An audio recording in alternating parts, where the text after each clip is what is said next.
Okay, so I'm going to go through the final exam study guide. It's posted on Moodle. It looks like this. I don't know if you have it, want to bring it up and go along with me. It tells you where you need to focus. I went through the exam and wrote the notes as I went so that you would know what to study.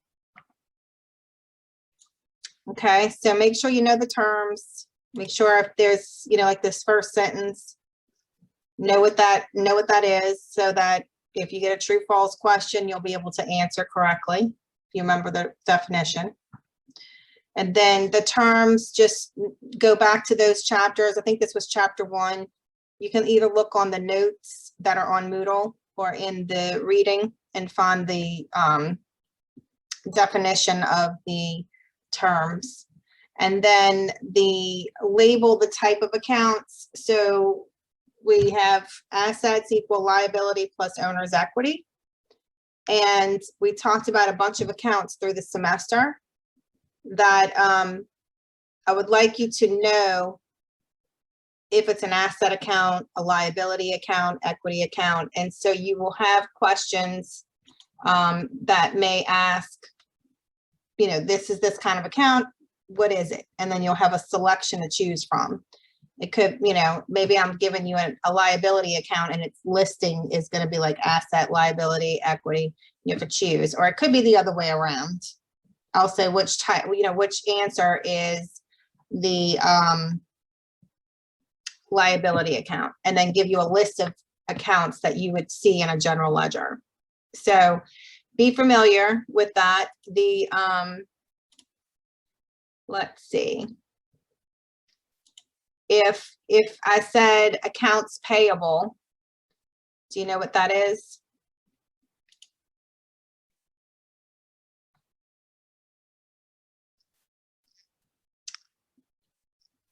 You know what accounts payable is, right? That'd be a liability, right? Liability. If I said equipment. Asset. Asset. Land.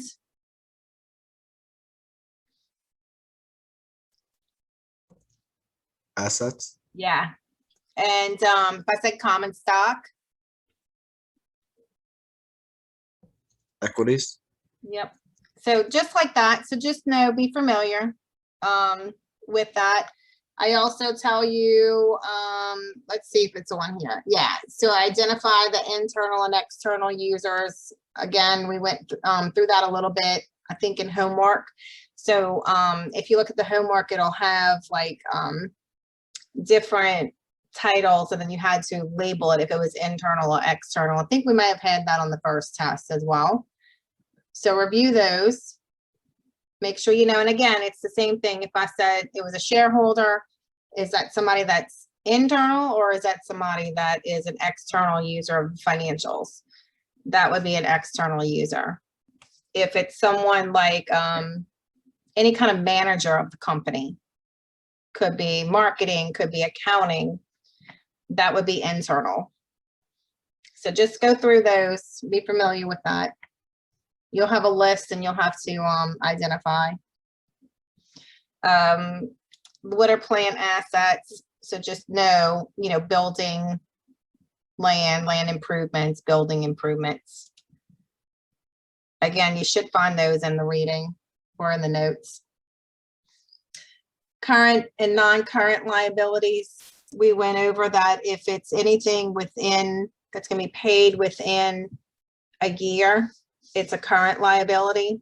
If it's a long-term note, like a mortgage, or maybe you have a loan that's being paid over a period of 5 years, then you would have a long-term liability that would be non-current. It would be in a non-current section of the balance sheet.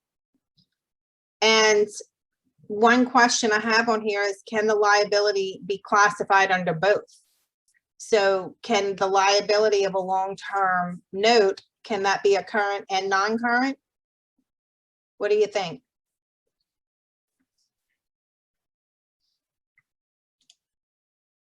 Yes. It can be.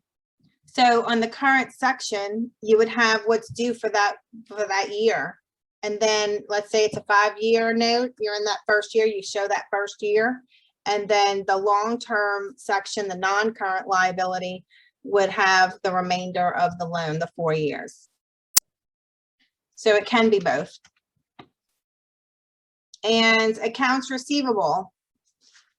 What is an accounts receivable? So accounts receivable are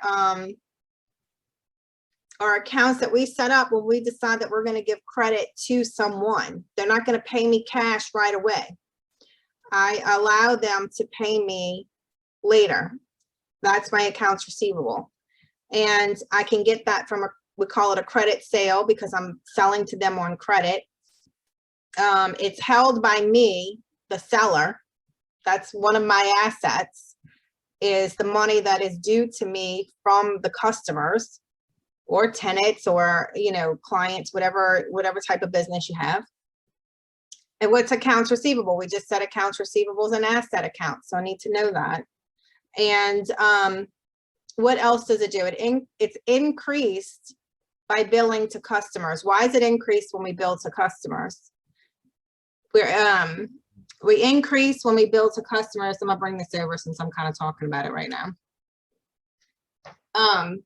We're increasing because as I'm billing those customers, it's increasing on my accounts receivable side because I'm selling to them on credit. I haven't received payment yet.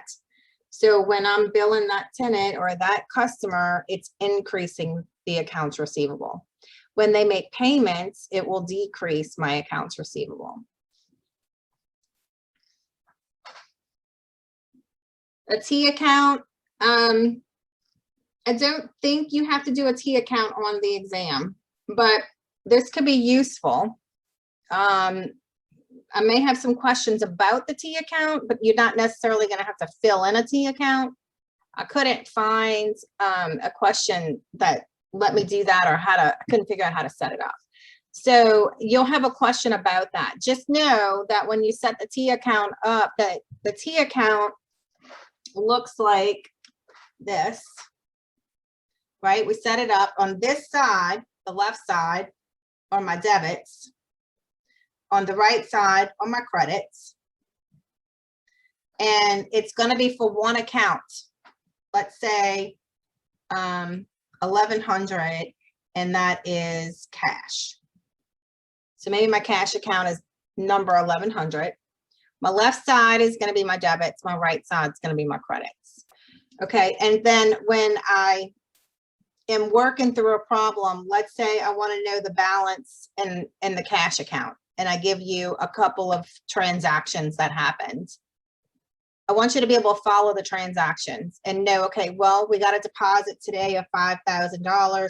I know that when I get a deposit, it's going to be a debit because it's an asset account and my normal balance is a debit. So when I receive cash, it's going to be $5,000. And then it tells you that you paid a vendor $1,000. Well, if I'm paying money out, I know my cash is going to be decreased. So it's going to be something like that. You may have an account to have to know how to work through. The T account can be useful. So not only do you use it to answer questions, to know that this is a tool that you can use to determine an account balance. So you don't have to run a general ledger and see all of what happened. You can do a T account and walk through what happened, and it will tell you what the balance is in the end. It helps figure out if something went wrong. I had this situation just the other day. I wish I would have brought a copy to show you. So at work, we had a couple of accounts that were being affected by a journal entry in 2020. And we needed to fix something in 2021 because it wasn't right. So I looked at it and looked at the transaction in 2020, the 3 accounts that were being affected. I did a T account for them. And I went through the transaction to see what happened in 2020 and what was supposed to happen in 2021. and then look to see what really did happen in 2021. And it helped me see, oh, okay, here's the problem. I need to clear these two accounts out. This one has a balance in it. This one has a balance in it. Neither one of them are supposed to have a balance. And now I know I can go ahead and do a journal entry and fix that. So it's helpful. It's a tool that you can use when you're trying to work through your ledger accounts. The left side's the debit, the right side's the credit. That's the main thing to remember, because you're using it for all accounts. So it may not be an asset account. You might be asked to give me an accounts payable balance. And then you have to know, okay, well, I have a vendor invoice that came in that I'm setting up in the system, haven't paid it yet, but I want to know what happened on the payable side. Well, I need to know that's a liability, normal credit balance. So when I have an invoice that I post into the system, it's going to be sitting as a credit. When I pay it, it'll be a debit. So the T account can help you. You can use extra paper to figure out if you need it. So know if a debit credit increases or decreases an account. You can have a question about accounts receivable. And if I say the accounts receivable billing has increased, I'm looking to see, is that debit going to be an increase, or is that going to be a credit that's going to be an increase? So you need to be able to determine if it's a billing, then I have increased the assets because I billed accounts receivable. If I entered a bunch of vendor invoices, I haven't paid them yet, I need to know that I'm doing a credit and liabilities, but it's increasing my liabilities. So hopefully that makes sense. Is that based off of the normal balance? Yep. It is? Yeah, because when you do, yeah, so you know if you have a liability and you're posting the liability into the system via journal entry, then if I say that I'm increasing the accounts payable, you want to know, okay, if I'm increasing the credit. It's going to be increasing on the credit side. If I say accounts receivable is increasing, you want to know, okay, it's increasing on the debit side. And you can follow that by the normal balances that the accounts have. Just though the asset, normally, like think about assets on that left side of the equation. Think about it being a plus. So you know that the debit side, which we think of as a positive number maybe, so that's going to be a debit normal balance for any asset account except like a contra account, which would be in your depreciation. And then on the liability and equity side, you would typically have a credit balance as your normal balance, unless you're dealing with something that's offsetting, like on the equity side with your revenue and expense. Revenue is going to be at the credit. The offset to that is the expenses. It's reducing. So since it's reducing, it's going to be the opposite of that normal balance. So your expenses will always have a normal debit balance. So hopefully that helps. So if there's so since cash is an asset, if there's a decrease in cash, then it will be a credit to the asset side of the T account? Yeah, you would have a credit. If it's decreasing, it would be a credit. Okay, because I think there was one like that in the homework or so, where it was like it's a decrease in something in the equity, so it was a debit, but I thought it was a credit originally because of the normal balance. Yeah, so if you're paying cash out, you're going to have to credit an asset account. I'm looking to see if I can find a question to give a better example.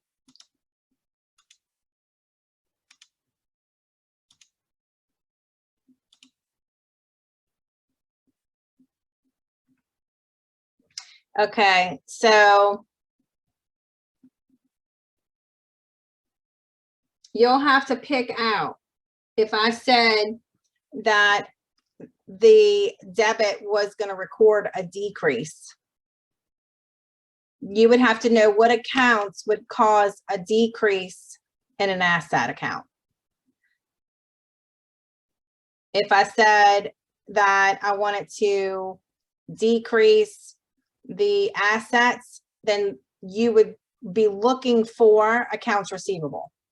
Because if I want to decrease my asset, then I know that I'm going to be decreasing with, I'm sorry, like I want to be decreasing my assets. So you're going to be looking for something that's going to identify a credit transaction, like a payment or something like that. If it's in the question, then you'll be looking for the account number, but well, the account description. So I could say I want to record an increase with a debit. What kind of account would that be? Okay, then you're going to be looking through those accounts to know, well, if it's got an increase in, and it's a debit, I need to know what kind of account is going to give me an increase and a debit at the same time. Cash would be one. So, and be careful with your wording, because sometimes it'll be all of these except, and you're looking for the one that doesn't do that. So understand your accounts. Okay. Then journal entry to post receipt of cash for unearned revenue. So if we receive cash of unearned revenue, let's say they're paying me $5,000 to do their taxes, but I haven't done them yet. So I'm going to record it on the day that I receive the money, because I need to put it in the bank and I wanted to get it on the book. So my debit is my cash. My credit is unearned revenue.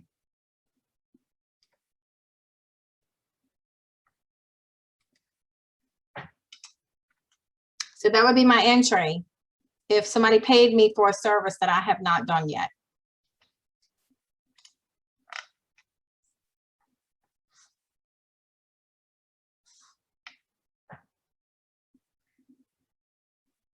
Know how to calculate the ends and balance in an account from activities using the T account can be helpful. So we just went through that. I showed you the T account. And I'm just saying that it can be helpful because you'll have different transactions, and it affects different accounts, and you only want the balance in one. So the T account can help just pick out the transactions that are affecting that one account and write whether it's a credit or debit to get to your bottom line. Adjusting entry for prepaid expense. So what happens with prepaid expense over here? Let's look at a prepaid.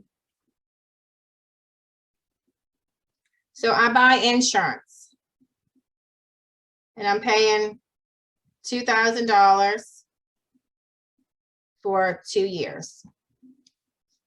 So when I buy it, I'm spending the cash, $2,000, and the insurance policy is going to be my prepaid insurance of $2,000. Both asset accounts. So my assets, it's just a wash on the asset side. So everything's still in balance. Well, over time, when I make the adjustment, which is what this is saying here, that you need to know how to do the adjusting entry for prepaid expense.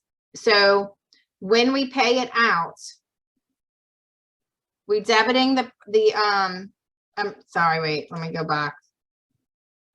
I did this backwards. Y'all didn't even tell me. Are y'all sleeping? I'm paying something out, so I'm crediting cash. I'm debiting prepaid. It's been a long day. Okay, now I want to make my adjustment. Well, cash is not going to be affected. Cash has already been paid out. So this is pretty much a done deal. You paid that out. Now I have this that I'm dealing with on my assets. Well, if I want to post for the year, I'm going to take half of that because it's a 2-year policy, and I need to reduce it. So I know I need to credit my prepaid insurance. What's my offset to that? Whenever I offset on in my adjusting entry, I need to expense it. So I'm going to have insurance expense, and let's say I'm going to do 1 year. So it's $1,000. And then I'm going to credit the prepaid insurance, $1,000. So now it's been reduced down. So the next year going into it, my prepaid balance is $1,000. And then that year I'll expense the 1,000. So that's the adjusting entry. And the notes on here say, when you pay it, you debit the prepaid expense, credit the cash. When you make the adjustment, debit the expense account and credit the prepaid expense. So it may not be insurance, it may be something else, but it's treated the same, just called something different. So you want to calculate depreciation and know how to calculate the gain or loss if you sell that. So I want to recap the depreciation real quick. So let me go through an example. Let's do a straight line first. All right. So let's say I buy equipment and it's $10,000. It's for 10 years. Salvage value is, let's say 1,000. I don't know if this is going to work out right. Let's say 2,000.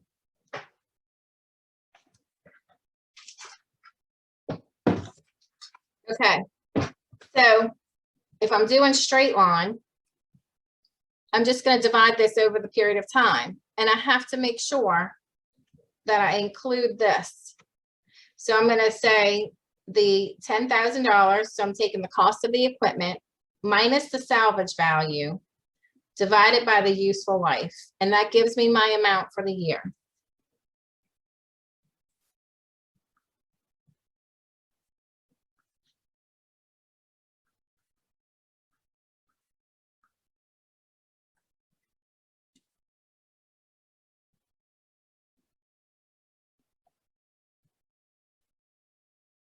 I'm gonna put per year.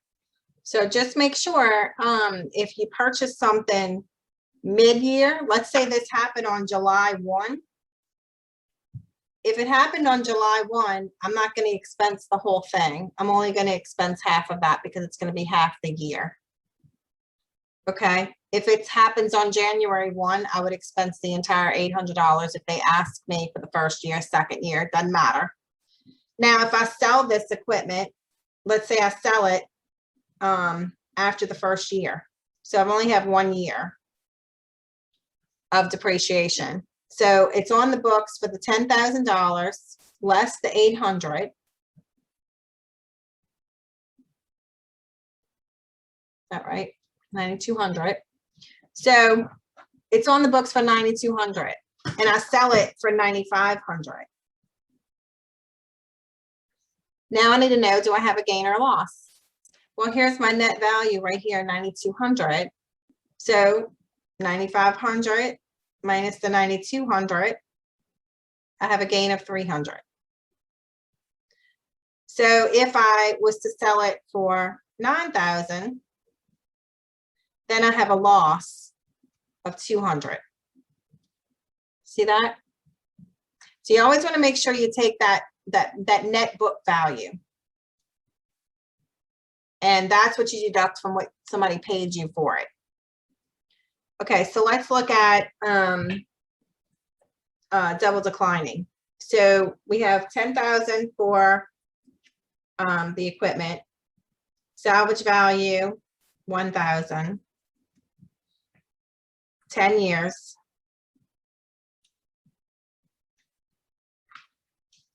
And I want to know second year depreciation. So we have to know how to calculate the first year to get to the second year. Well, how do we figure out on double declining? We have to figure out that percentage that we're going to multiply. We're not going to take the salvage value into account when we calculate it. So we need to use the years. So it's going to be 1 divided by 10, which equals 0.10, times it by 2, because it's double. So it's going to be 0.2, which is 20%. So the first year, I'll have 10,000 times 20%. You following me? I'm using what the cost was multiplying it by what I calculated out.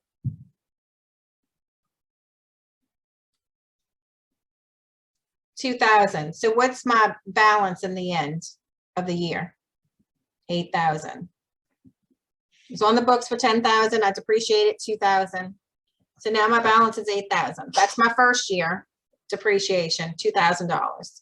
So my second year, I'm not going to start with 10. I'm going to start with this balance right here. So I'm going to start with 8,000 times it by 20% to get my depreciation amount, which is 1,600. So if I asked you for the net book value after the second year, then you would give me the 6,400. Okay. If I asked for third year depreciation, you take in the 6,400 times the 20%. So this would be the answer, 1,280 for the third year depreciation. If I ask for book value, it'd be 5,120. Okay, so remember, for double declining, don't use the salvage value when you're calculating the amount for the depreciation for that year. When does the salvage value come into play at all? It doesn't come in at all? In the end. So you want to leave that on the books in the end.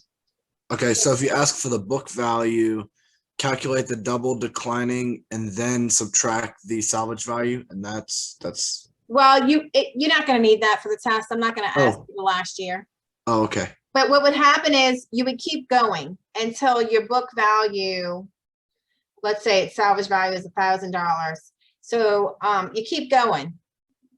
Okay, and then let's say that last year wants to take off $1,200 and you only have 1,000. You wouldn't take the whole 1,200. You'd only take the 200, and you would leave the 1,000 on the. That's how you would do it. But it's not. It shouldn't. I shouldn't have one on there that's going to ask you that last year. Right. Thank you. I'll probably ask you the first, second, or third. Thank you. Okay. And then let's look at units of production. Trying to remember if we had a homework that had that. Let's see. What do you remember what chapter the depreciation was in? I think it might have been 6. Okay, let's see. Maybe. Let me try real quick.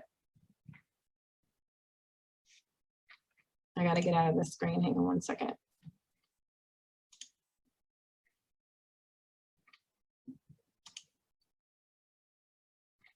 Let's see, chapter 6.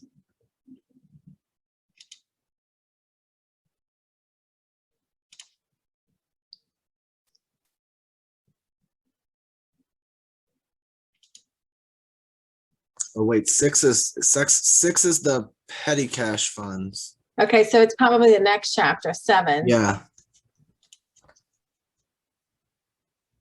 7. I wish it told me the chapters when I grabbed the questions, but like after you go through and you grab them, it doesn't tell you. Let's see, preview. This is sales stuff, accounts receivable. Bad debts expense and stuff like that. Okay, so is it 5 maybe? I think chapter 5 I thought was the inventory. Oh yeah, yeah, that is. It's 8. It's 8. Okay. Yeah, I'm pretty sure. All right, let's look at 8. I want to get to a problem that I can go through so I have real numbers. Let's see, preview. I can try to do it with numbers. It might come out kind of wonky. Number what number is it? Number 3 on chapter 8, I think it says like so many tons of ore. I don't know if that's what you're looking for. Units of production. Let's see. So it would tell you, you said number 3?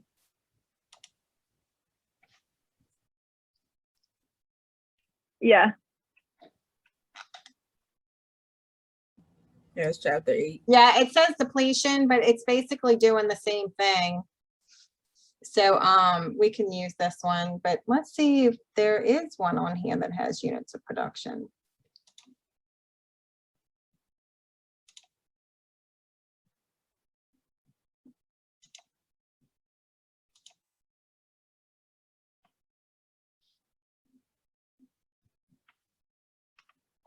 Well, I can try to do it with numbers.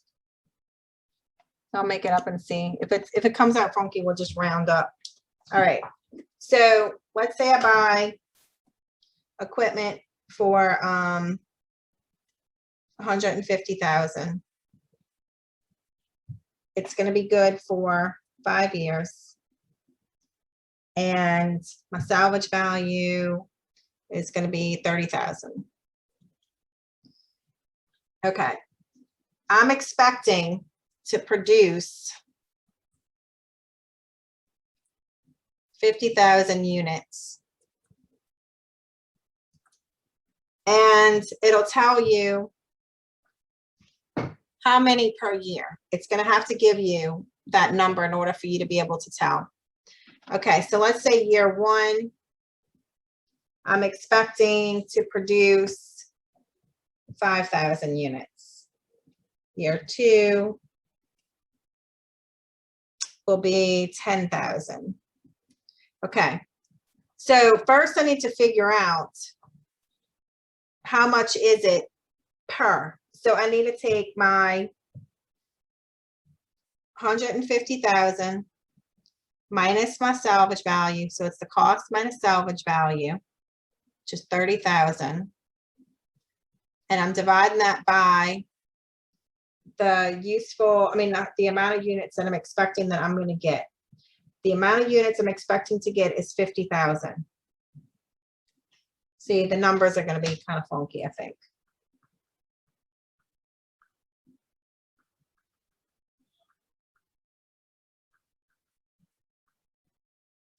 Yeah, so let's do 60,000 instead.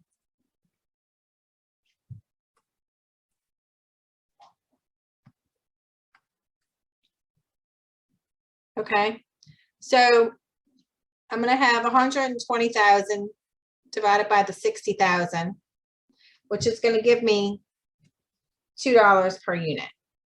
So now I know how much it is for the unit, and that's what I use to calculate my depreciation. So if I ask for year 1, year 1 is going to be the 5,000 times the 2, which is 10,000. That would be my depreciation. If it's year 2, then it'll be 20,000. So that's how you do units of production. You want to make sure to include your salvage value. Okay, so you take the 150, divide it by minus the salvage value, divided by the units you're expecting to produce. This is how many I'm expecting to produce, 60,000. So it's very similar to doing straight line, but instead of using the useful life, we're using the production units. Does that make sense? Okay, so know how to do those 3 methods: straight line, units of production, and double declining. Sale of the asset that has started depreciation, we just went through that. Know how to calculate supplies account. Remember when we talked about the supplies on hand? They'll tell you, you start with supplies of 5,000, and then they'll tell you if you purchase something. They may tell you what the ending supplies are, and you'll have to know how to back it in. So what I did was give you the formula. So on the formula, it's beginning supplies. So you want to start with your beginning balance. You add your purchases because I'm buying more, and then whatever I used is deducted, and that should give me my ending value. So whatever they give you, you can plug those numbers into this formula, right? And you can back into the number that you need. So if my beginning supplies my beginning supplies for 10,000. Plus I bought 5,000, so this is my purchase. 5,000, and I say that I had ending supplies was, let's say it's 4,000.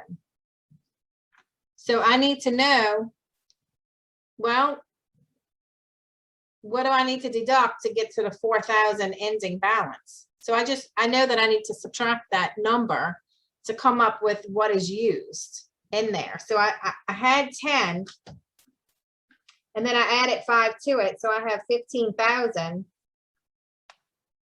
And now I know I only have 4,000 left. So I know that I used 11,000 because I'm subtracting that 4,000 from the 15,000. So I can back into that 11.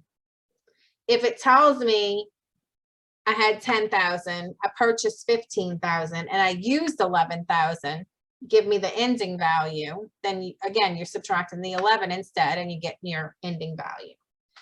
You can back into your purchases. It'll give you the information. You'll have to know the beginning balance in the supplies. You'll have to know the ending balance in the supplies, and you'll have to know how much you used, and then you can back into the purchases.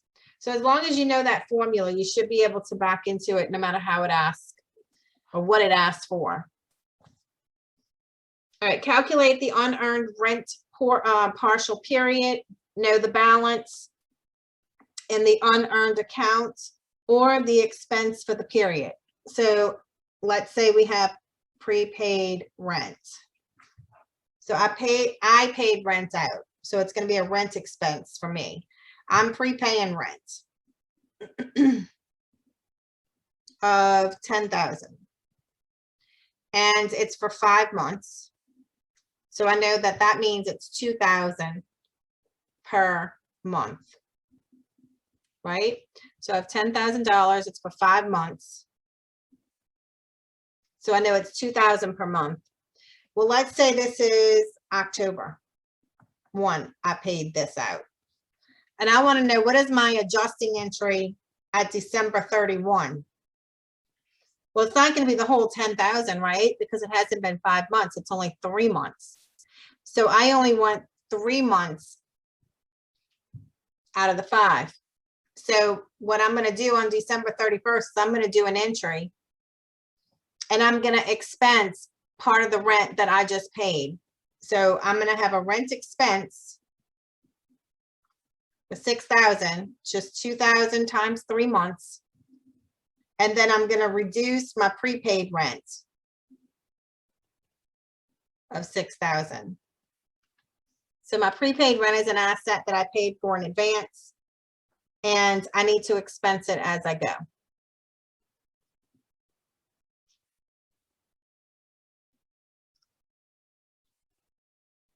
So know how to calculate, because the question can be, what is the rent expense at December 31? Well, that would be the 6,000. It could ask you, what is the prepaid rent balance? What's the prepaid balance? Well, I started with 10. I had a T account, right? And then I have a credit that I put in for 6,000. So I know that I have a balance of 4,000 left. So it may ask for this. They may want to know what the balance is in the end. So the question could be, what would the prepaid balance be after the recording of the December 31st journal entry? Mm-hmm. Okay. Yeah, what would it be after the adjusting entry? Okay.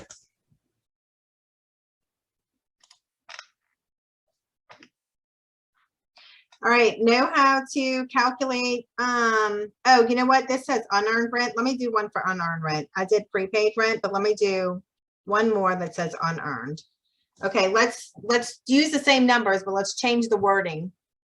Okay, so let's say that I received $10,000, right, for unearned rent, which means I haven't earned that money yet. So they're paying me in advance for 5 months of rent. So when I receive the money, I have cash, 10,000. Now I have a liability because I owe them the rent for those months. So I have unearned rent of 10,000 or prepaid rent, or however you want to call it. We call it prepaid rent. In the book, they call it unearned. Okay, so now I have on October 1, I got the money. So December 31, I have to do an entry. I'm going to debit unearned rent for the 6,000, right? And then I'm gonna have rent revenue for 6,000. So if I said what was the revenue, it would be the 6,000. If I said what's the balance in unearned at December 31, it's going to be the 4,000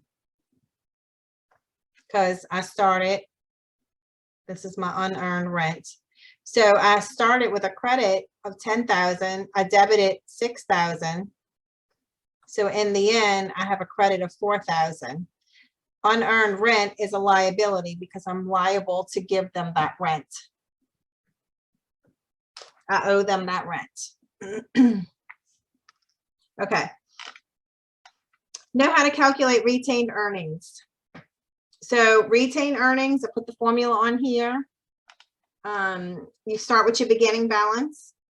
You add your net income, subtract your dividends, and that gives you your ending retained earnings. So it could give you any of those numbers, and then you just back it into your formula, just like we did with the supplies. So you want to make sure if they give you a list of accounts with numbers, you want to be looking to see if there's a number for beginning retained earnings. If it says retained earnings and gives you an amount, that's your beginning number. Okay, so you want to pull whatever it has in that listing. If it says retained earnings, you want to pull that as your beginning. And then it'll give you net income.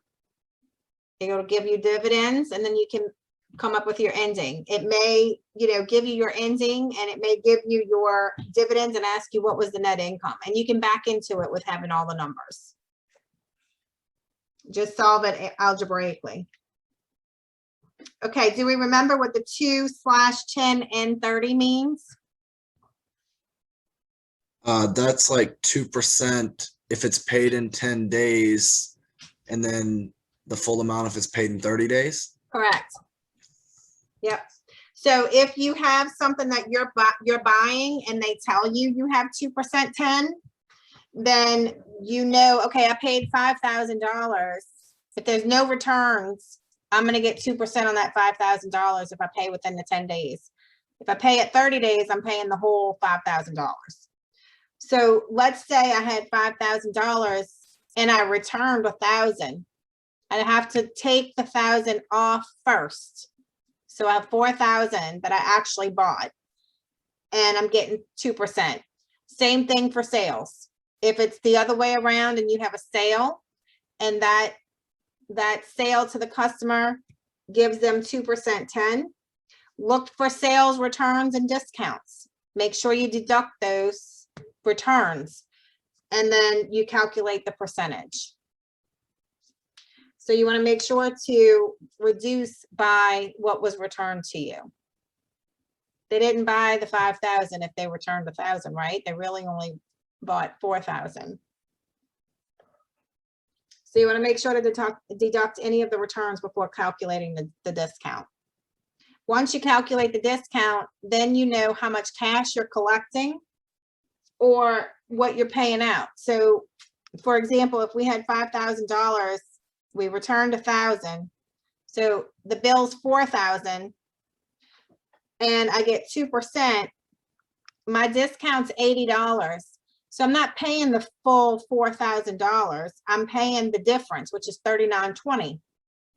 So I want to record my cash going out. If I'm paying it, it'll be a credit to cash for $39.20. If somebody's paying me because it was a sale, then it would be a debit to cash for $39.20, right?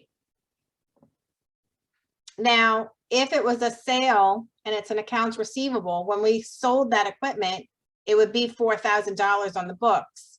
So I have to clear the entire receivable off. I would credit $4,000 to the customer.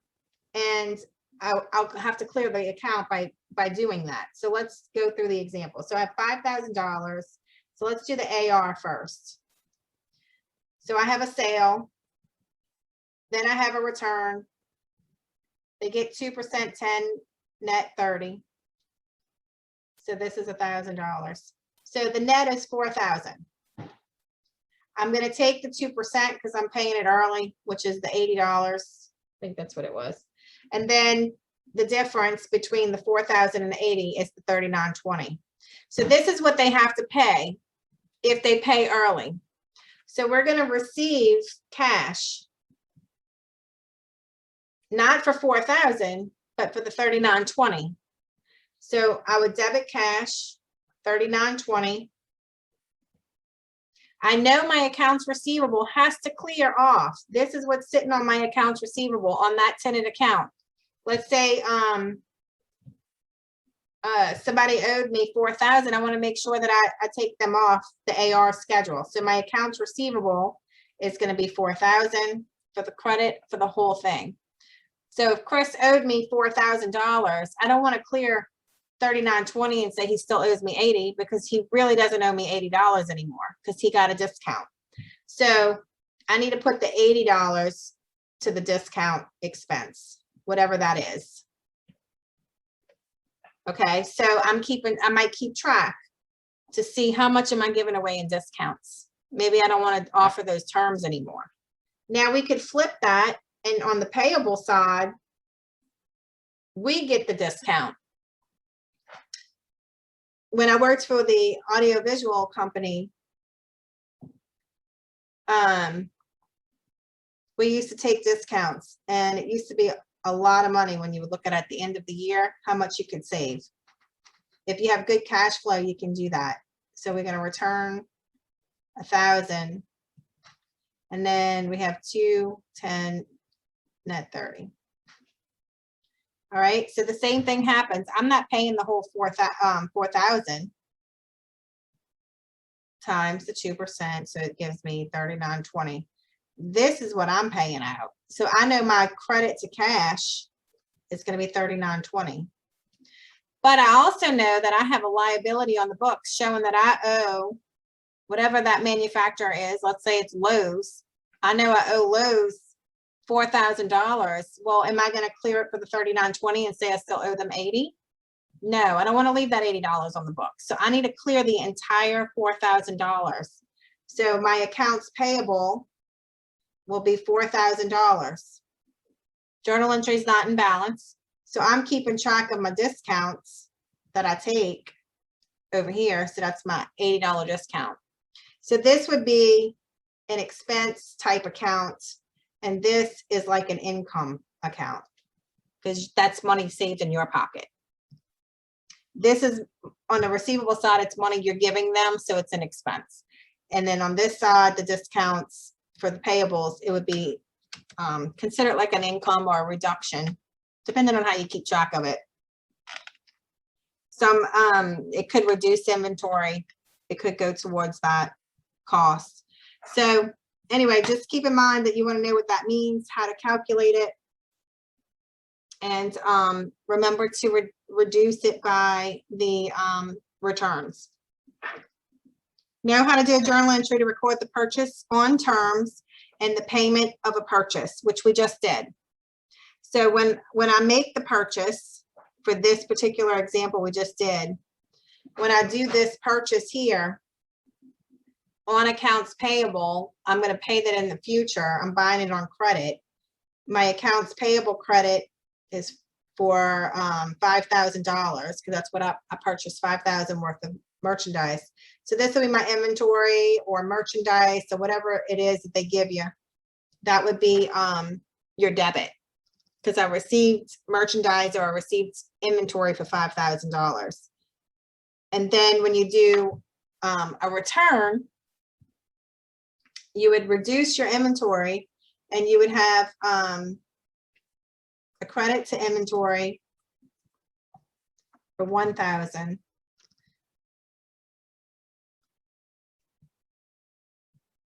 And then depending on what it is, it could be like your, trying to figure out your offset. I don't think you're gonna have to do this part, but it's hard to tell without going through the problem on what my debit would be. So, let's just say I haven't paid it yet. Let's go to accounts payable for the $1,000. I'm clearing inventory. I haven't sold anything yet, so it's not affecting my cost of goods sold. That's what we're gonna go with. So we're gonna say, okay, inventory, 5,000. Haven't paid it yet. Haven't sold it yet, so it's still on my inventory. So I'm gonna reduce inventory by $1,000, and I'm gonna reduce my payables by $1,000. Well, how do we reduce payables? If I'm decreasing a liability, then I have to put a debit. So this is my offset. Now, when I look at my Lowe's account, it's gonna have a balance of 4,000. And then we go to do this entry when we pay it with the discount. If we pay it without discount, then I'm just crediting cash 4,000, accounts payable 4,000.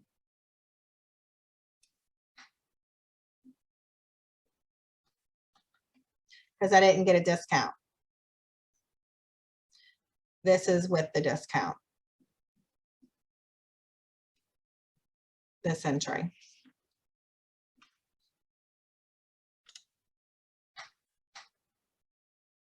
Calculate gross profit or back into cost of goods sold and calculate net income.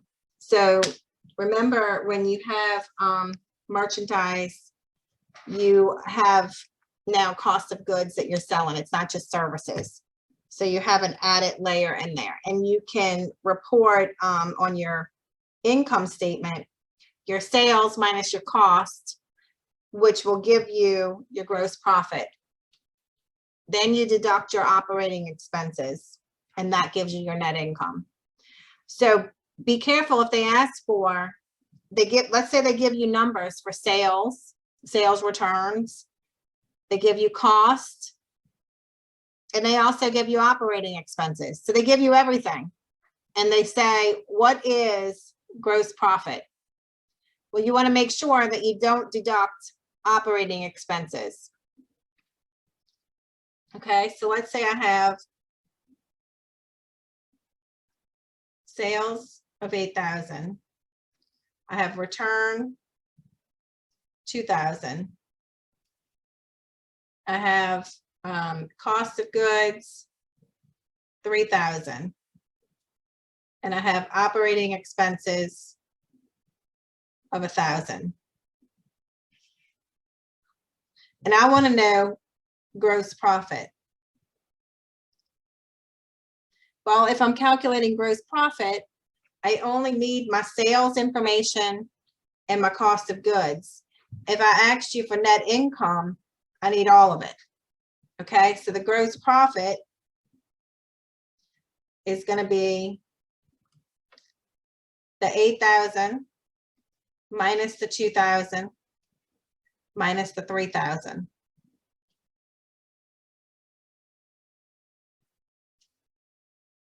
Okay. Is that right? No, it's 5. Sorry. Is that right? It's 3. I can't add. Okay. If I asked you for net income, well, now I have to deduct another 1,000 to get to net income. So I'd have what is it? No, it's 2,000. I can't even read this.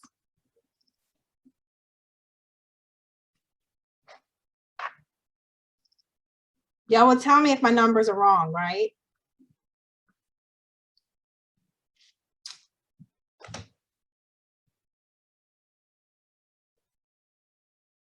So do you understand that?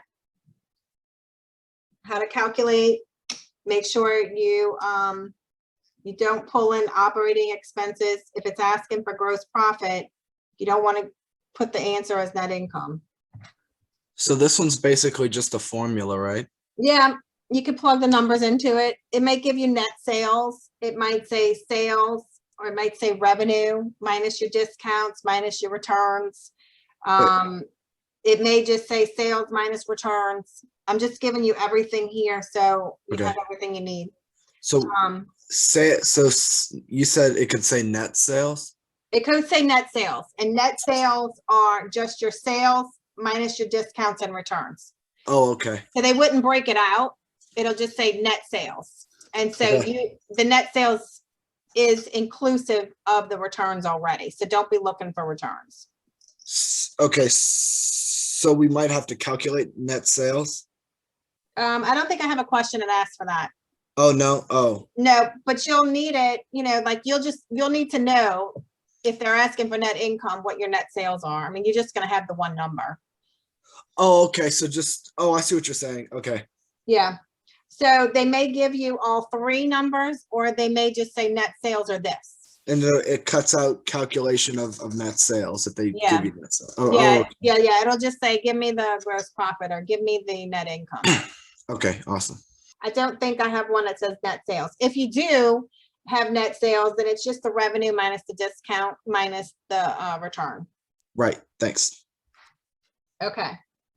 So then we have inventory, which I guess we can go to that now. That was chapter 5. I think that was chapter 5. I think it was chapter 5. Okay, so let me go to actually, you know what? I'm gonna go to the exam to make sure we go over the right type of problem.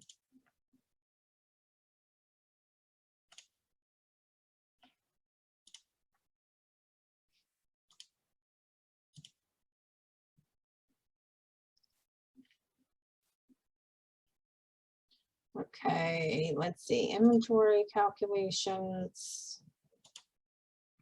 And again, you're not gonna probably have to do all methods, but it's a pool, so you can get asked, one or the other. You might get 2 FIFOs in your pool, or you may get, one average, one specific. So you just want to make sure you know how to do them, because you don't know what's going to come up. Now, it's going to be perpetual, so keep that in mind. If you have a problem that has sales and purchases going on, you're going to have to know how to calculate using the perpetual method, which means you have to do it as you go. Okay, so we have LIFO, which is last in, first out. So in January, let's say I have let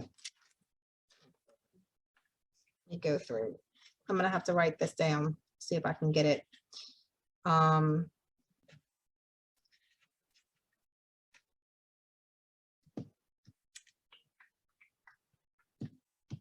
Okay, so we're gonna purchase the 30.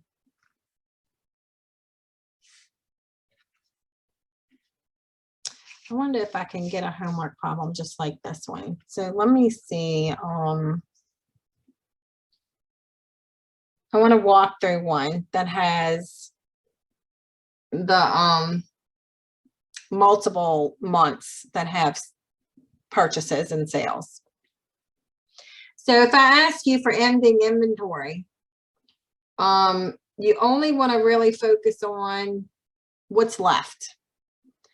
And the information will be probably listed in a table. It could be listed in a table, and it would have the months, it would have the purchases, and it'll tell you on specific, it'll tell you what's left, and that's easy to figure out, right? So if I bought equipment on January and it was for $100, then okay, if it's telling me I have 2 left from January, then I would multiply that by 200. If I have 3 left from February, and February was 105, I would do 3 times 105. So specific's easy. There is a problem like that with the table, and it'll give you the cost and the purchases for those months, and then it'll tell you specifically what's left. If it's asking for ending inventory, the easiest thing to do is go to each one of them and see what the cost is and multiply that by what it says is left. And that's all it would do. You don't need to figure anything else out. Okay, then if it's a table that asks for last in, first out, you can do the same thing. You would go back and see, you know, it's telling me that, you know, I have all these months and it's giving me different amounts. Well, I need to calculate it out and see what's left out of that. So let's see if I can go through an example. So let's do LIFO first.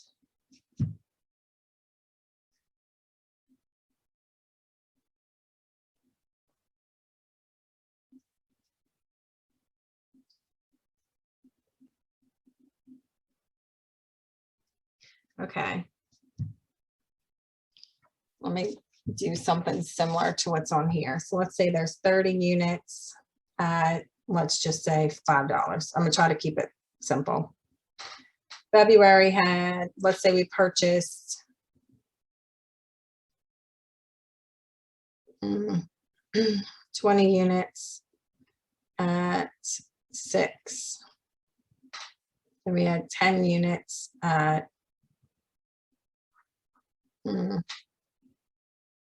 4.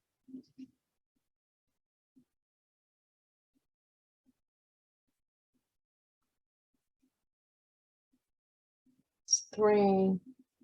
And then let's do 20 again at 450. Okay.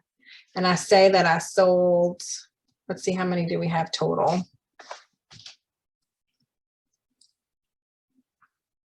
95, I think. So we have 30 plus 20 plus 10, 25, and 20. So 105, 50, 60, 70, 85. So 25. Let's sell.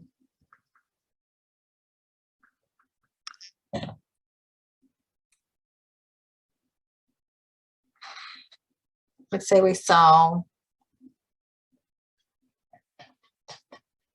Well, before we do that, let's just say that we have left, because this is how it's going to ask you. All right, if they want ending inventory, they're going to say what's left. So that, let's say we have 30 units left. So if I sold last in, first out, I need to figure out what I have left, right?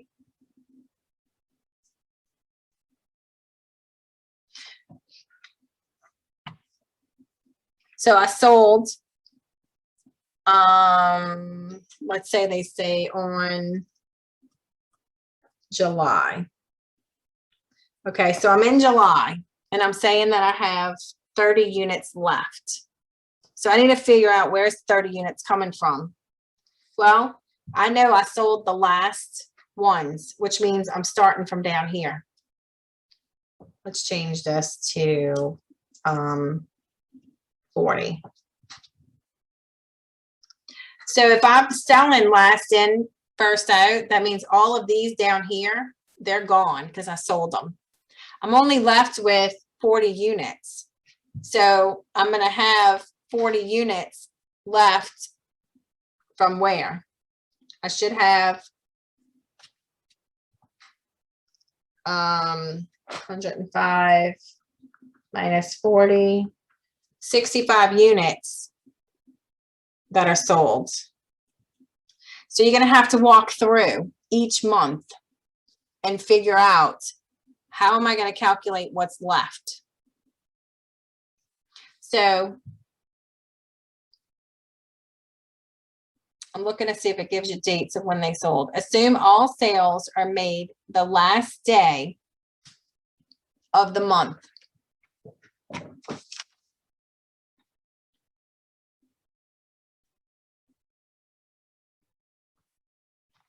Okay.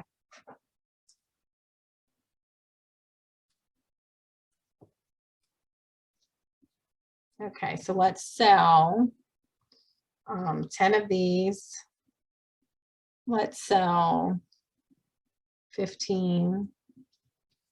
I need to have 65. Okay, so I got to keep track. Okay, so 15 plus, let's say 10.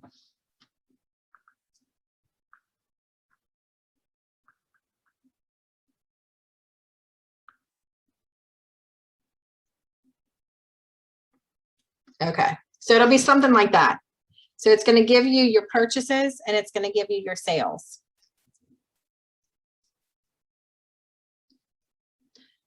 And we want to assume that each month when we sell in the last in, first out. We sell in 65. So when I sell these 10 units in January, well, I know they're coming from the only batch I have. So after this, I have 20 units left. So kind of you're going to have to figure it out, just like if you were doing one of those tables in the homework. Okay, then I have 15 units that I sold. Well, it's going to be the last in. So I need to sell this from the February batch. So now I have 5 left here. I have 10. I'm using those 10. I have 0 left. I have 20 units sold. I'm taking from the 25 batch. So now I have 5 left. 10 out of my 20. So now I have 10 left in this batch. So this is what I have left out of each one. Now they could give you, you know, like, let's say I had less sales in April and then in June I had 25. Well, then I know that I'm selling all 20 from June and I got to take from the month before, which is, you know, 5 out of the month of April. So that it could be laid out that way, but you want to figure out what do you have left to come up with that ending inventory.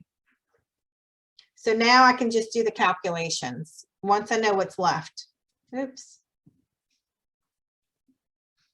So I'm just taking the 20 times the $5. I'm taking the 5 times the $6, the 5 times the 3, and the 10 times the 450. So I do my calculation and that would be my ending inventory.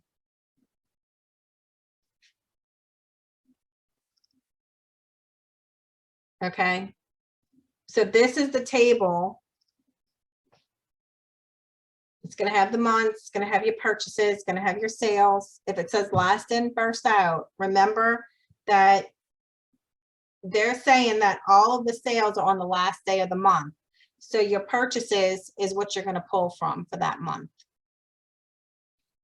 And you're always going to pull from that batch from that month because that was the last batch that came in. If it's FIFO, you do the opposite.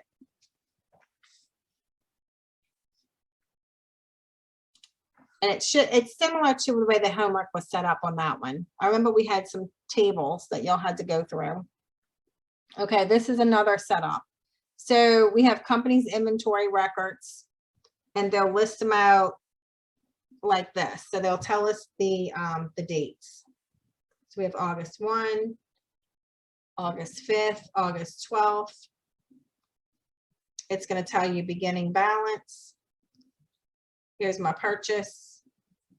Here's a purchase. And let's say we have 50 at 10. Let's say 35 at 11.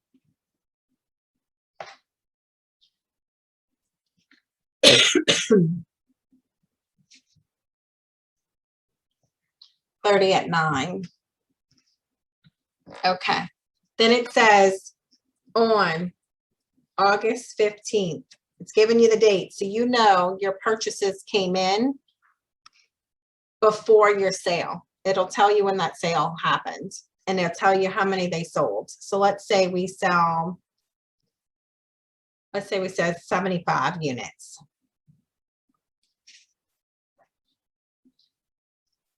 And we're using FIFO. FIFO means first in, first out. So I got to start with the first ones.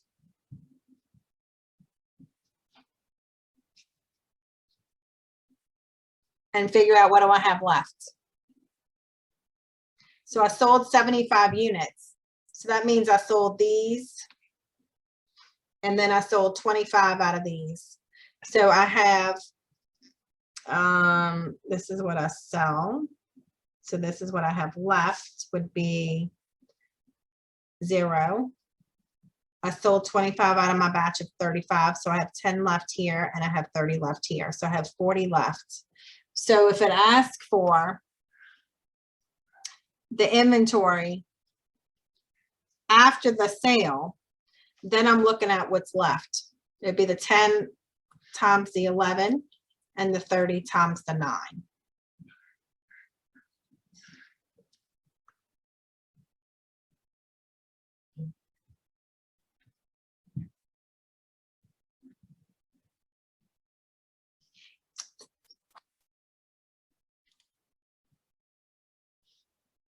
There's another one set up very similar to that.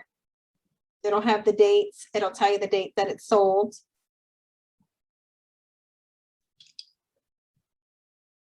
It could ask for LIFO or FIFO again.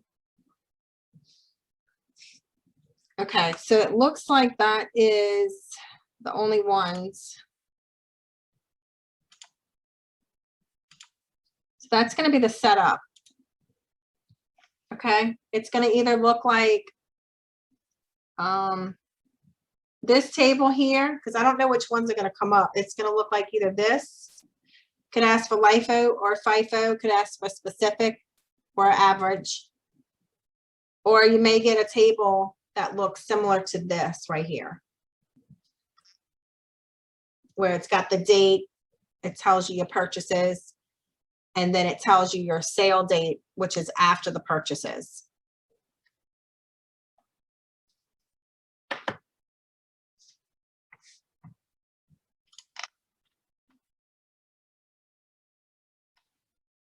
Journal entry to establish petty cash over short cash receipt, debit the expense accounts. So remember petty cash, when we set it up, we're going to pull out the cash account, debit the petty cash account. And then what do we do with petty cash? We're spending money during the month. And if you have to do the journal entry to establish it, it would be just that, debit to petty cash, credit cash. And then when you replenish, you look to see what are the expenses that are of the money that you spent. Let's say it was $50 and 25 went for the car, vehicle expense, and then another 25 went to parking. So when you do your journal entry, you want to replenish the petty cash. You're going to have to know, okay, I'm spending 25 on vehicle expense, so I need to know to debit vehicle expense, $25. And then I need to do another entry for a debit for $25 for parking expense. And then the credit is going to be cash, because I'm going to cut a check out of the cash account to replenish the money in the petty cash. So petty cash is still on the books for the same number. The credit would be cash. Now, if $50 is what needs to be replenished, but the expenses were, let's say the expenses were 40, but I have to replenish 50, somehow we lost $10. Well, where does the $10 go? It would go to the over short account. Okay, so, and that would be a debit because I was short. If I have more money on hand, let's say the expenses are $50, but I don't have to replenish the whole $50. I only have to replenish $40, then I have $10 as a credit to my over short. Identify cash and cash equivalents. That's just looking at a list and adding up the accounts that are cash and cash equivalents. So review that. The bank statement, it says know when to make an adjustment to the books and find the new ending balance. So you may be given the bank balance and your book balance, and then it'll tell you deposits in transit. It'll tell you, let me see if I can get to it, outstanding checks, check printing fee or interest was paid, or maybe you had to pay interest. There could have been an error. You need to know if you have to make an adjustment to your book or not. Well, if it's an outstanding deposit, you make deposits when you receive the money. They just haven't gotten it yet. So you wouldn't have to make an adjustment for that. If it's outstanding checks, you already cut those checks. They're already on the books. You wouldn't need to do an entry for that. But if they tell you that you have a fee that you weren't aware of, you're going to have to post that. So that'll come out of your book balance. If they tell you that you got interest paid to you, you'll have to put that on the books. So you would do an entry for that. If there's an error on the books, then, you know, the check cleared for a different amount, you'll have to know to do that entry on the books. So you just take your book balance and then make the adjustments and give the new book balance. You're not doing a whole bank statement, but you'll have to know how to walk through an adjustment and know what that balance is going to be in the end.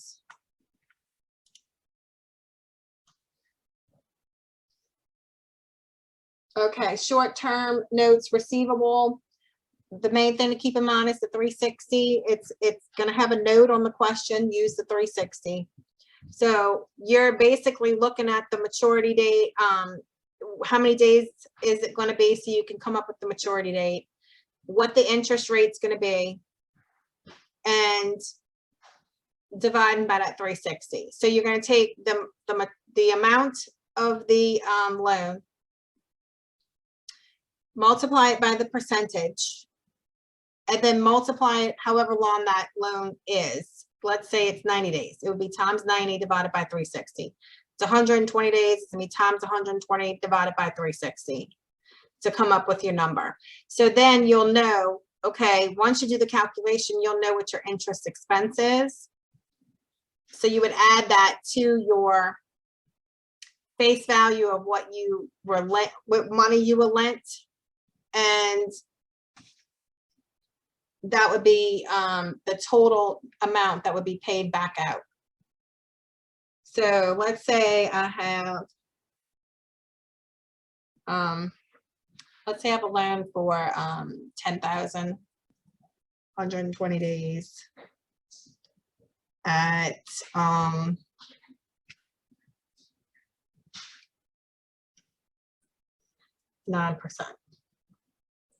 So I'm going to take my 10,000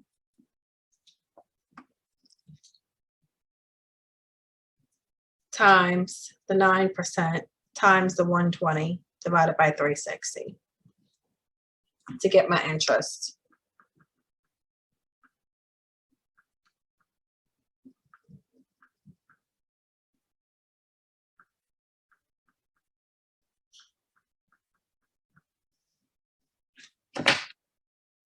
So we're working on the short-term notes receivable right now. Yeah. Okay. Yep. So this would be 300, and then I would be paying back the 10,000 plus the 300. Okay.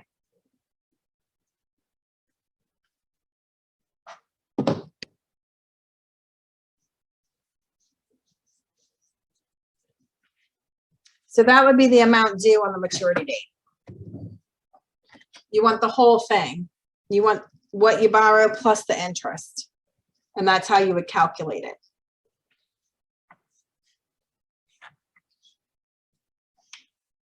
Okay, so that was this one right here. All right, bad debt expense. So remember, we had a couple of different methods. We had the direct method, where if we said we were writing something off, then you would just do the amount, whatever they give you. Let's say it's, you know, $100 for that customer, then you would just write that off. You would do a bad debt expense, $100, and credit the accounts receivable, $100. That's the direct method. So there's also the allowance method, and there was two different ways you could calculate that. They would give you the accounts receivable balance. They would give you a sales number, and they would tell you that it's going to be a percentage, this percentage of receivables, or it's going to be this percentage of sales. So they're probably going to give you both numbers, the AR number and the sales number. But when it gives you the percentage, it'll tell you that it's estimated on this percentage of sales. So no to pull the sales number, not, you wouldn't pull the AR number. In addition to that, you're going to have the allowance balance. Remember, and I wrote a little note on here, I think I did. No, I didn't. Yes, I did. So on the accounts receivable, where I put a little note, remember to consider the balance in the allowance account. You don't have to consider that balance when you're looking at the sales. So if they say it's 5% of sales, then you just take your sales number times 5%, and that would be your estimate. So you would set up whatever that is, debit to the bad debt expense and credit the allowance account. If they say you want a percent of the accounts receivable, then you have to take into account the allowance account. So you would take the receivables, multiply it by the percentage, get your number, and then you look to see, okay, if it's 30, let's say your answer is 30,000. Well, that's what you want your balance in your allowance account to be, 30,000.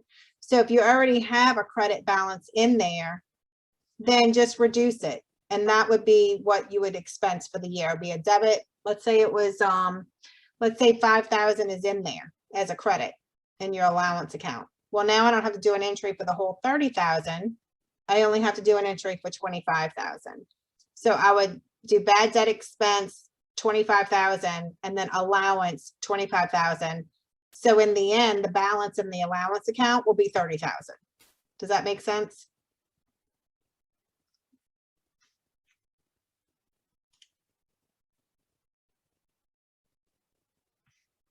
I hope that makes sense.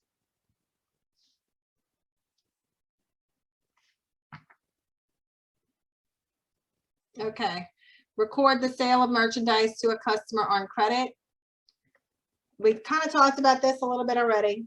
It's I have a sale on credit because they're not giving me cash yet for $100. Well, I'm going to go to accounts receivable, $100. And then my sale, whatever that is going to be $100. It could be, they could tell you what kind of sale it's going to be. It might be, might just say sales and that's where it goes, or it may tell you what kind of sales.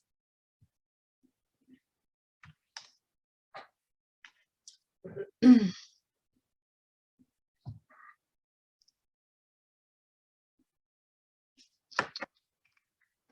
record a sale using a credit card. And record a sale cash received and the fee expense. So let me go to that problem. Let's see what it looks like.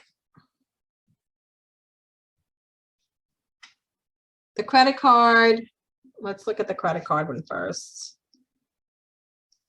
So, okay.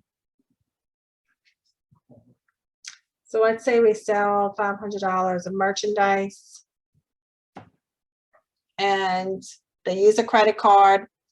A credit card fee is $5,000. That's the credit card fee. And it says that the company has the credit card and takes the credit card and they'll receive the payment immediately. When it says that, then you know that you're going to be debiting cash because it's telling you that they're receiving the cash immediately. But you have to know to calculate the fee out of there. Are you getting the whole $500? Not if you're being charged 5%, right? So you're going to have to do the 500 times the 5%, which equals $25. So that's going to be my fee on the sale. So when I do my journal entry, I'm not receiving this full $500. It's gonna be $475. So my cash that I'm receiving is $475. My credit card fee or credit card expense, however they word it, is $25. And then I'm crediting my sales for $500. So even though I'm not getting all the cash, I'm still recording the sale at the $500. See, I struggle with the credit card expense because I understand that we're getting the cash and like we were receiving the 475 cash, Right. but I always get confused with the credit card expense because I feel like if we're not receiving it, it's a credit. Okay, well, your merchandise is going out. You sold it for $500. So you know you have to put a credit of $500 on your books for your sales. Okay. Okay. Now, if let's say we're doing the transaction, you're going to give me $500 cash if you have cash, right? Right. If you have a credit card and you're paying me, you're still paying what? $500. Mhm. Okay, so when that transaction happens, this is just keeping it very simplified. It takes a couple of days for it to happen usually. Sometimes a month, sometimes credit card processing comes in at the end of the month. Sometimes it's daily. So when you give me the credit card, you got charged $500. I am not going to get the whole $500 because I've made an agreement with the bank that I will take their credit card. But in Okay. order for me to take the credit card, I've agreed I'll lose the 5%. And that way I get my money right away. So I don't Oh. have to set up credit sales or anything like that. I'm not waiting 30 days to get my money in because maybe I have net 30 terms. Okay. So when I get the money from the bank immediately, because that's what they're saying, you get it immediately, less the fee. So I've collected 500 from you, 25 goes to the bank, 475 comes to me. Okay. Does that make more sense? Yeah. So I have You're to still recognize, receiving it. You're just giving it to the bank. You're just that's giving right. it to the And bank. that's why I have to, yeah, you're not actually getting the money and then turning around and paying them. They're just scooping it off, but you still Right. need to record it as an expense. Got it. Okay. That makes more sense. All right. Okay. Thank you. Okay. Let's see if there's more to it than that. I think that's it. I think that's what you need to know for that. So I'm just saying record the sale. Cash is received and the fee expense, and that's what we did. We just did an entry like that. Record warranty expense for an item that's been sold. So remember, when we sell products, we sometimes will give warranty on those products. So you have to know how to record the warranty expense and how to calculate it. It'll tell you what you need to do. So when you read in the question, it'll say that you've sold X amount of this particular equipment. It'll give you a percentage that you're expecting that you will maybe have to have in this warranty. So let me just go through an example real quick. Maybe I should find it and see exactly what we need to focus on.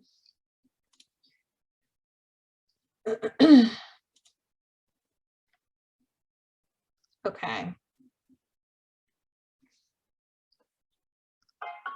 All right, so let's say we have sales of 200,000. And I'm saying that we're estimating 3% will be the expense that we're going to have for the warranty that we're offering on the product that we just sold. So it wants you to record the warranty expense, which is pretty easy, right? How do you calculate the warranty?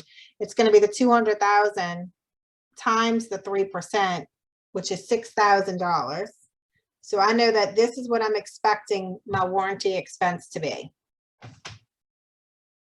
This is the warranty expense. How do I set that up? I have an expense that goes along with this sale. So I'm going to be recording this expense at the time I make the sales. So I have the matching principle, right? I'm expecting that out of this 200,000 worth of sales, I'm going to have some returns on more and have warranty issues and have to send things out. I'm estimating it to be $6,000. What's my credit? It's an estimated warranty liability. A liability because I'm expecting that I'm gonna have to pay that out in the future. I don't know how this line got there. Okay, so I have 200,000 in sales. It's telling me 3% of my sales is my warranty estimate. And wants to know, how do I do my journal entry? Well, it's debit warranty expense for 6,000, credit the warranty liability for 6,000.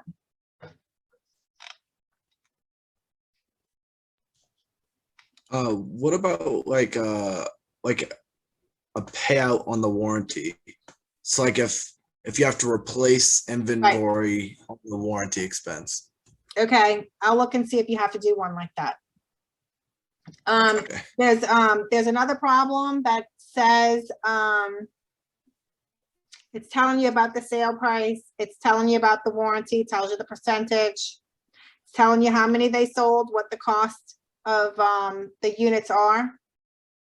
And then it tells you that there's 400 of this particular item that is under warranty. Okay, so that's what you're asking me. They're coming back and they're saying, here's 400 of the total that you sold me that are under warranty. But the question's saying, what's the company expense? So keep in mind, if somebody's returning some of these products, you don't need that information to know what the expense is, because when they return it, let's say I have some product that's being returned and it's for $1,000. Let's just say it is, okay? Well, what happens on my journal entry? Am I gonna expense that when I'm replacing under warranty? I'm not, because remember I set this up already. So my entry is to debit that account for the $1,000, and then my inventory or merchandise, whatever the account is, it gets credited for $1,000. So this is not my expense. So if the question's asking me what's the expense, that's not it. I have to look to see, what did I sell? How many units did I sell? And what is the estimate percentage that I will have to give warranty on that? And then you do the exact same thing we just did. You look at the sales, you multiply it by the percent of the estimate, and that's going to be your expense. So don't let all the wording confuse you. Because when it tells you you have a return, you're going to be looking to do something with that. You're probably going to want to take, okay, it was 400 units returned. I'm going to take that and I'm going to multiply it by the 150, and that's my expense. But keep in mind, when they're returning, you're not expensing. Your estimate for expense always goes hand in hand with when you sell it, not when you get it back. All right, so that one's a tricky question. So just keep that in mind, that you want to look for the wording.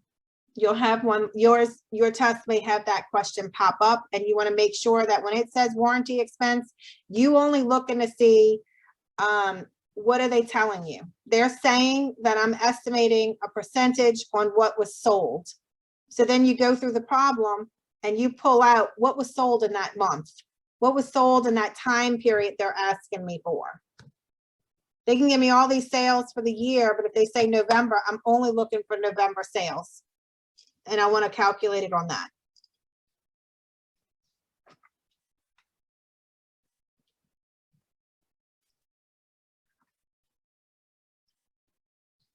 Okay, so that was this one. Okay, so know how to calculate the expense for the month. Make sure the only expense, the estimate of what was sold on the returns, not the returns. So we just talked about that. Journal entry to record a bonus expense.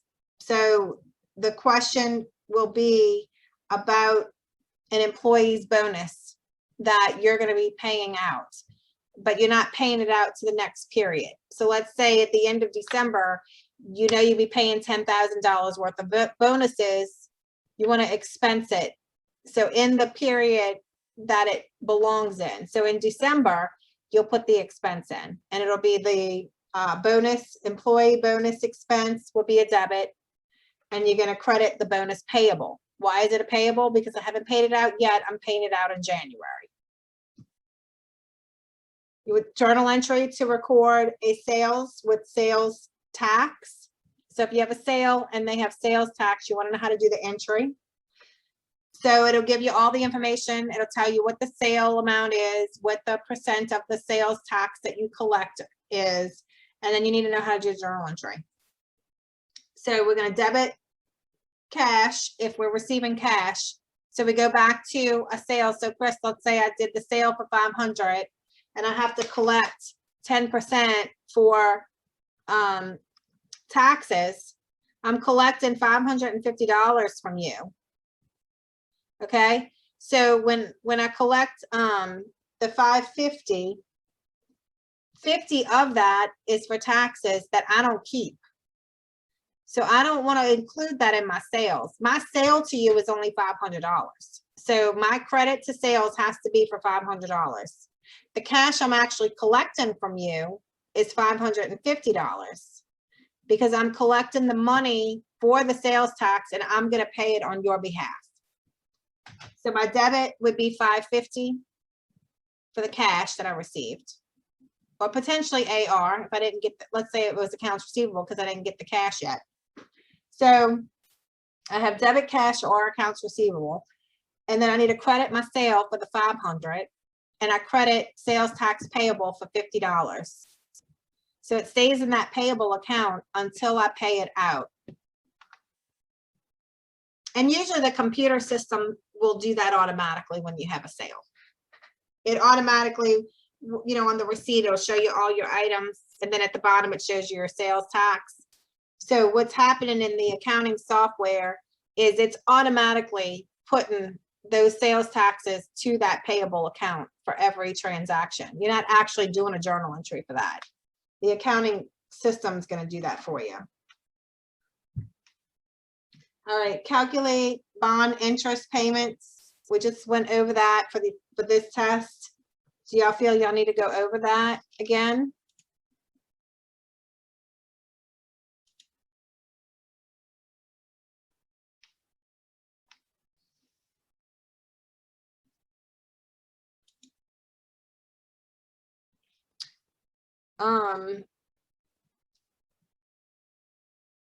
It's up to y'all because I know that we have that recording on the I think chapter 10 on YouTube if you need to listen to it.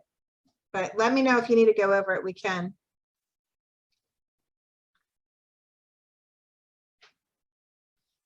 The main thing to remember with bonds is if it's asking you what the payments are going to be, the interest payments, you always want to use the par value of the bond to calculate the payment.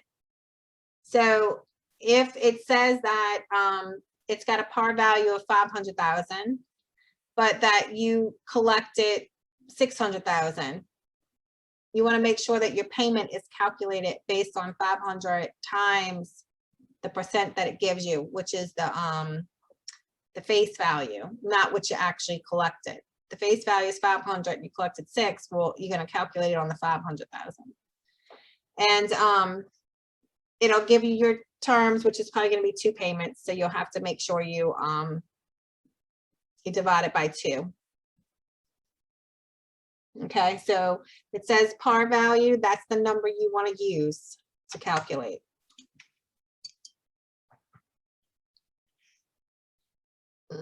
Okay. Book value of common stock. So stockholders' equity applicable to common and common shares outstanding.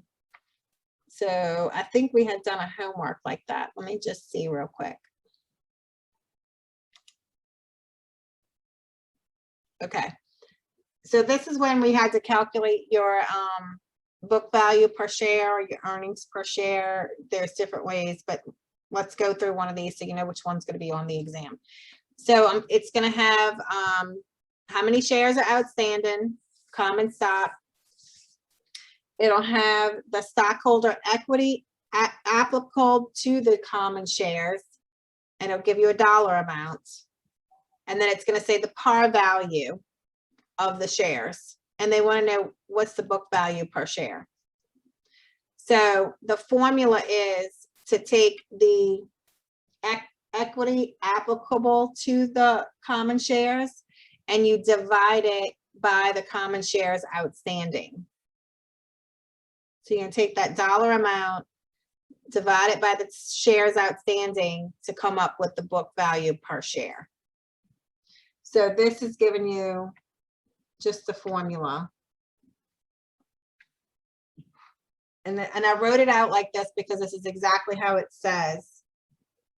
Stockholders, equity applicable to common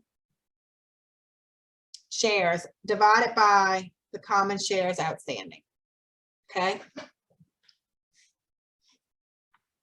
Calculate paid in capital when the company issues common stock. So remember, you may have $10 par value stock, but you issue it for more than that. So let's say the par value is 10,000, but you issued it for 15,000. When you do the journal entry, you do the journal entry crediting the common shares for the 10,000.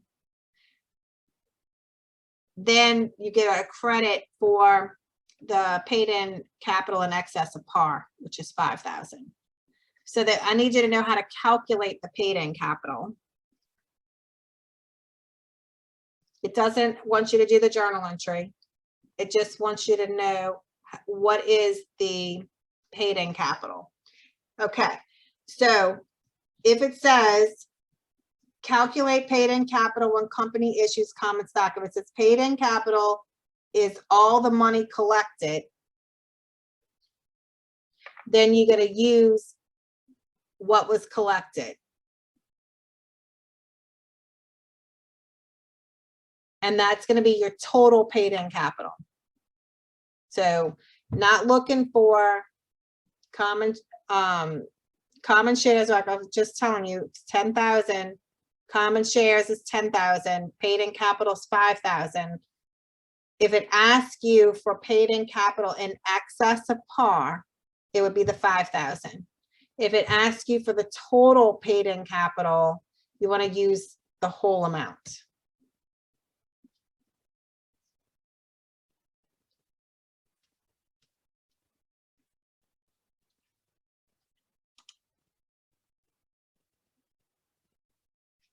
Okay, so two different questions can pop up. One will have total amount of paid in capital, and that is going to be the amount that was paid. The other one's going to say what's the total amount of paid in capital in excess of par, and that's when you want the difference.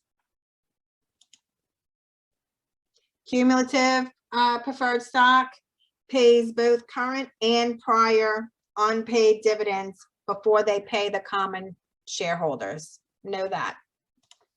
That's all you need to know is that statement. Primary purpose of the statement of cash flow is to what? You're reporting what? Your inflows and your outflows of your cash. And there's three classifications: operating, investing, and financing activities. You won't have to do any calculations on cash flow statement. You just need to know those two things.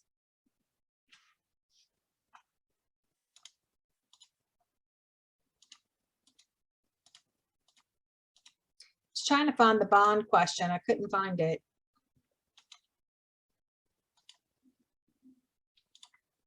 Here it is.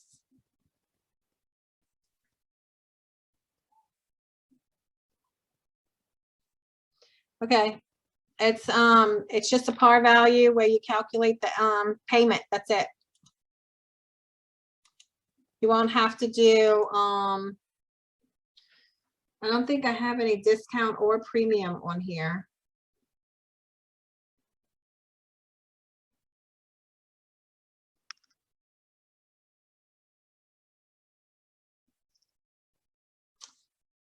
So that's it.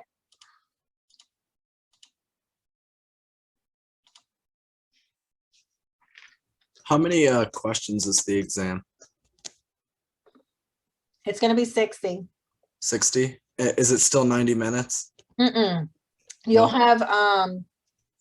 You'll have 3 hours. Oh, 3 hour. Okay. No, you'll have double the time. Okay.